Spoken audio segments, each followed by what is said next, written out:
Club Drive for the Atari Jaguar. If the saying, "I'm not angry, just disappointed" were a game. Club drives me crazy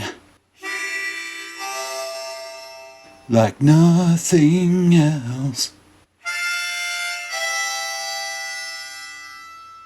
Club Drive has been the subject of mockery and ridicule since its release in November of 1994. I mean, picture it. You're a child of the 90s.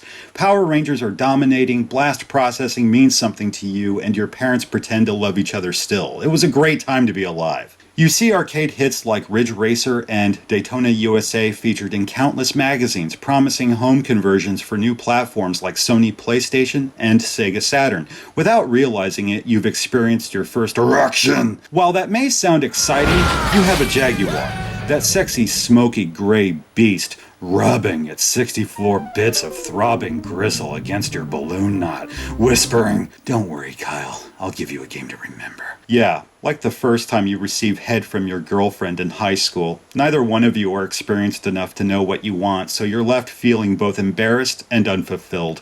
Club Drive, the game your parents chose over Alien vs. Predator because they thought it would be less traumatic. This is a weird game, for it defies even modest expectations you may have. For one thing, it has a story. Set in the year 2098, Club Drive is, and I quote, "the most exciting theme park of the 21st century." Remember, my dear, I can smell a lie like a fart in a car.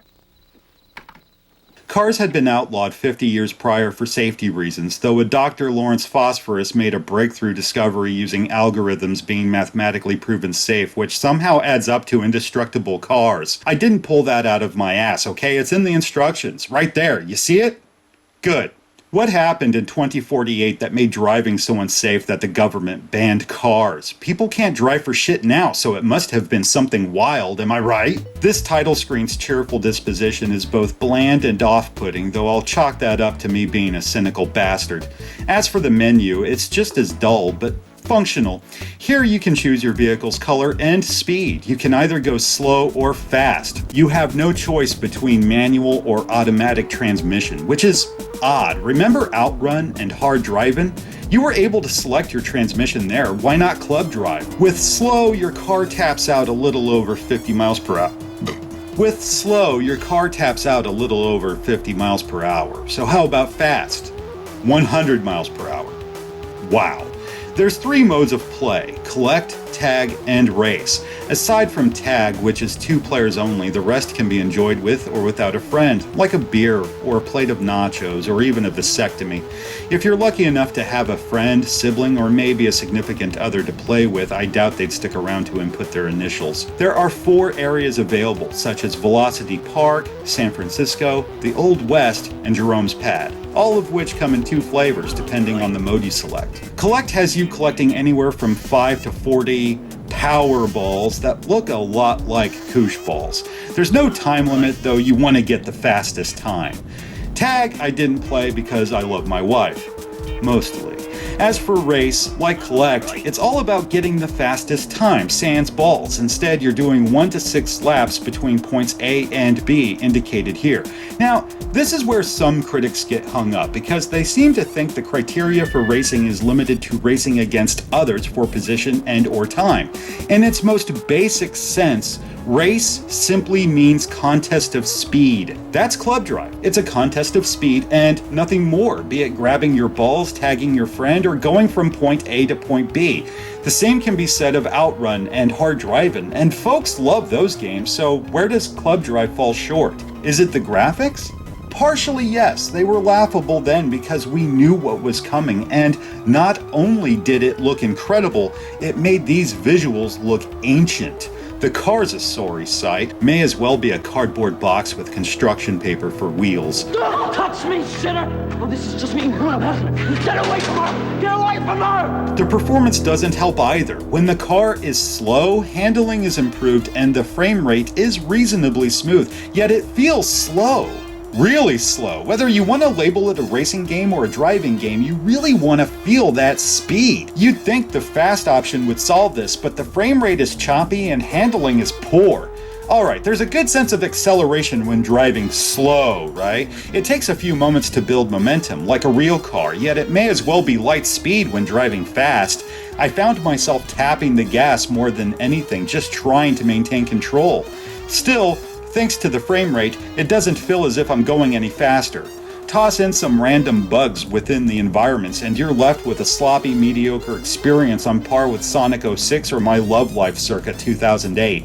Seriously, I was trapped under this dumbass bridge for several minutes, made worse by that ridiculous replay feature. Yes, I fucking get it, I suck. I'm stupid too, because I should have just reset the game, but no, I'm a fucking idiot. I am too, because I bought this game. When I didn't have to, I could have just as easily used the skunk. The sound? It's primitive, really. All you hear is the whine of your engine accelerating or decelerating, the occasional squeal of tires, and your optimism being flushed down the shitter along with last night's Chipotle. Music is a mixed bag. A few tracks are acceptable, nothing all that exciting, though it won't have me pressing zero like a junkie in need of a fix. This track, on the other hand, it's like the worst video poker music imaginable. That or some horrid chiptune rendition of Hey Pachuco.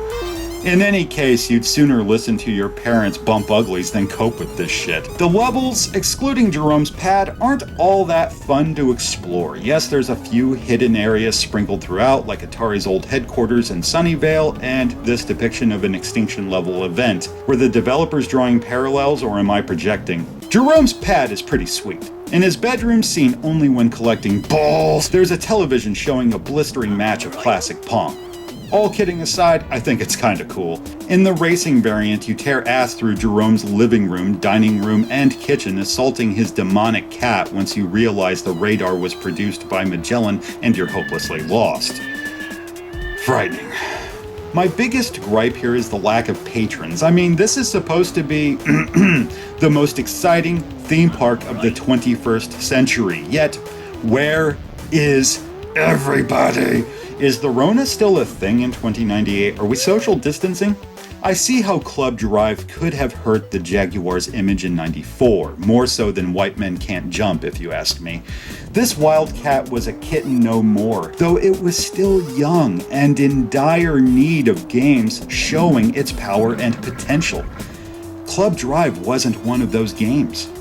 I think this game has benefited from the passage of time more so than any other title for the platform, now that it no longer carries that burden. Players aren't looking for the next big thing, but just something different. Club Drive is certainly that. I dare say it's half the appeal. The Jaguar is a fascinating console, for even its garbage is interesting. Club Drive is no exception. We are the trash pandas of retro gaming in search of sustenance, and, like any other nocturnal scavenger, we are grateful for whatever we receive. Oh man, there is nothing finer than being behind the wheel of your own car. Except maybe for pussy. Club drives me crazy, like nothing else. Club drives me crazy, so just go fuck yourself.